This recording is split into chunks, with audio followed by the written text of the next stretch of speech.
Hello students, আজকে আমি একটা অন্য ক্লাস নিয়ে এসেছি। এই ক্লাসে আমরা আজকে ডিসকাস করব, দেখো তোমরা যেমন দেখতে পাচ্ছ কালেকটিভ নাউন্স। এগুলো কিন্তু মানে পুলিশের যে কোনো পরীক্ষা বলো বা ক্লার্কশিপ তো আগামী দিনে, এবং এসএসসি, এমটিএস বা সিজিএল, এই সকল পরীক্ষায় কিন্তু কালেকটিভ নাউন্স, ঠিক আছে, এইগুলো কিন্তু আসবেই। আমি নাউনের ক্লাসে ডিসকাস করে দিয়েছি কালেকটিভ নাউন কাকে বলে, ঠিক আছে।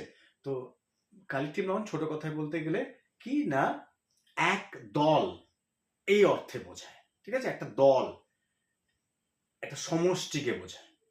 তো আমরা দেখব কোনগুলো বেশি বেশি করে ইম্পর্টেন্ট। অনেক তো আছে কালেকটিভ নাউন্স, আমরা বেশি করে ইম্পর্টেন্ট যেগুলো সেগুলোই করব এবং পরীক্ষায় সেগুলোই আসবে। এই মধ্যে থেকেই দেখবে তোমরা কমন পাবে, ঠিক আছে। চলো শুরু করা যাক। দেখো প্রথমে যেটা লেখা আছে, আমরা 10টা দিয়েছি এবং হেল্প বক্স দিয়েছি আমরা, ঠিক আছে, নিচে আমরা হেল্প বক্স দিয়েছি। তো দেখো প্রথমে যেটা লেখা আছে, এ ড্যাশ অফ পোয়েমস, এক গাদা কবিতা, একে একসঙ্গে কি বলে? তাহলে এই এক গাদা কবিতা, এ ড্যাশ অফ পোয়েমস, এই এক গাদা কবিতাকে একসঙ্গে বলে অ্যান্থোলজি। হ্যাঁ, এ অর অ্যান, এ অথবা অ্যান, এ দুটি অপশন থাকবে, এ অথবা অ্যান থাকবে তোমাদের। ড্যাশ অফ পোয়েম হচ্ছে এ, এ বা অ্যান, অ্যান্থোলজি অফ পোয়েমস, তাহলে ড্যাশ অফ পোয়েমস, তাহলে এক গাদা পোয়েমস কে কি বলে? অ্যান্থোলজি। মনে রাখবে, এটা ভীষণ ইম্পর্টেন্ট। এগুলো dash of poems, anthology of poems. 2 নম্বর দেখো, ড্যাশ অফ ফ্লাওয়ার্স, এক গাদা ফুলকে কি বলে একত্রে? এক গাদা ফুলকে একত্রে বলে বুকে।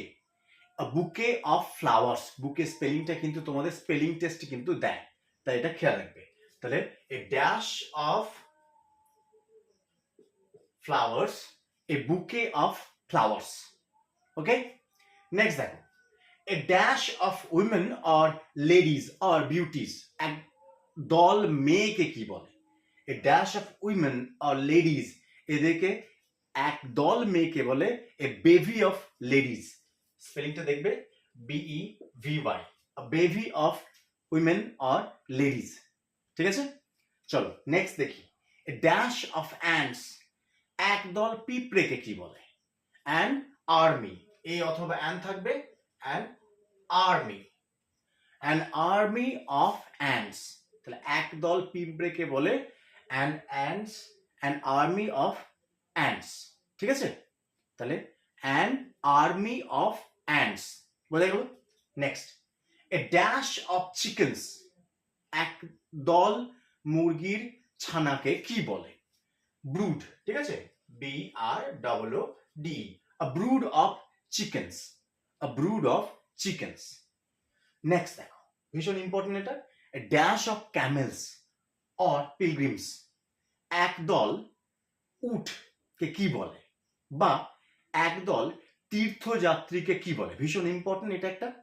তাহলে একদল উট বা একদল তীর্থযাত্রীকে বলে a caravan of pilgrims or a caravan of camels, ঠিক আছে। ক্যামেলকে আবার এ স্ট্রিং অফ ক্যামেলসও বলে।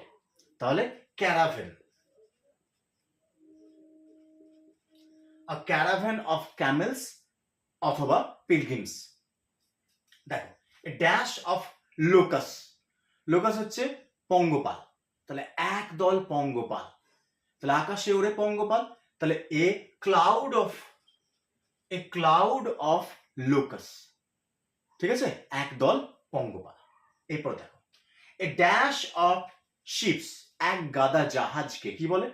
A fleet of, a fleet, a fleet of ships, a fleet of ships বলে। এর পরের দুটো দেখো একটু বুঝে নেবে, সেটা হচ্ছে যদি ছোট প্রাণীর দল বলে, যদি ছোট প্রাণীর দল বলে তখন হয় ফোক, তাহলে ফোক মানেও দল, ছোট প্রাণী, আকারে ছোট, ছোট প্রাণী। আর হার্ড বলে বড় প্রাণী, বড় প্রাণীর দল। তাহলে কি বললাম? ফোক হলো তুলনামূলক আকারে ছোট যে সকল প্রাণী তাদেরকে বলা হয় ফোক, FLOCK। আর হার্ড, HERD, হার্ড, হার্ড হলো বড় প্রাণীর দলকে বলা হয় হার্ড। যেমন দেখো, এ ড্যাশ অফ শিপ, ভেড়া, একপাল ভেড়াকে বলছে এ ফোক অফ শিপ। যেহেতু ভেড়া আকারে তুলনামূলক ছোট, তাই ছোট প্রাণীর ক্ষেত্রে ফোক হয়, a flock of ships. A dash of elephants or cattles, একদল হাতি বা গবাদি পশু। তো যেহেতু তুলনামূলক আকারে এরা বড় হয়, এই জন্য herd. A herd of elephants or cattles. বন্ধুরা, এখান থেকেই দেখবে তোমাদের পরীক্ষায় দেবে, ঠিক আছে? তোমাদের জন্য একটা প্রশ্ন রইল, এ ড্যাশ অফ স্টার্স, ওই আকাশের যে তারা, তো এক আকাশ তারা, একে ইংরেজিতে আমরা কি বলবো? A dash of stars. উত্তরটা কমেন্টে জানিও। Thank you.